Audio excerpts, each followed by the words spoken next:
Hi guys, Becca here for my week 13 check-in of my Watts Atelier online drawing training program. This week I started working on the abstraction, which is kind of a loose term I think, but in this case it's talking about using rhythm lines to draw a portrait. So showing the lines to represent the musculature and bones of the face. So I started with the straight-on portrait because Jeff said that was the hardest one, and I was like, oh, I'll start with the hardest one and then kind of like get a little head start on that, and maybe the other ones will seem easy. It seemed like a good idea at the time. So I started with the portrait, and it was like so surprised that it was kind of easy, and I was like giving myself a pat on the back about how great it was going, felt really confident.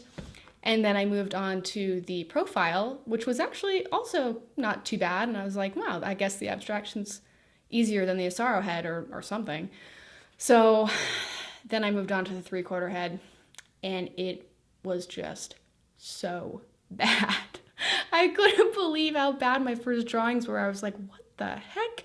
I was drawing from a reference, and it's still just, they all looked like aliens. I mean, you can see here, they just terrible, hilariously bad.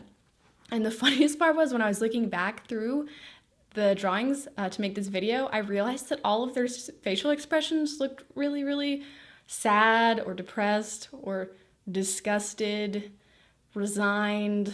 And in the end, this one to me looked like it's not mad, it's just disappointed. So a whole slew of emotions going through these abstracted heads. But don't worry, by the end, I was feeling a lot better. At the end of the week, I was feeling so much better. And at this point, I'm really used to that like roller coaster when I start a new section, because every time, without fail, on the first day, I just think it's going to be too hard, and I'm like, I'm terrible at this. Why am I doing this? And then by the end of the week, I'm like, I wonder why I made such a big deal at the beginning of the week. So if you guys are working on the head abstraction, the 3/4 it's a doozy, but you'll get through it. Onto the drawings.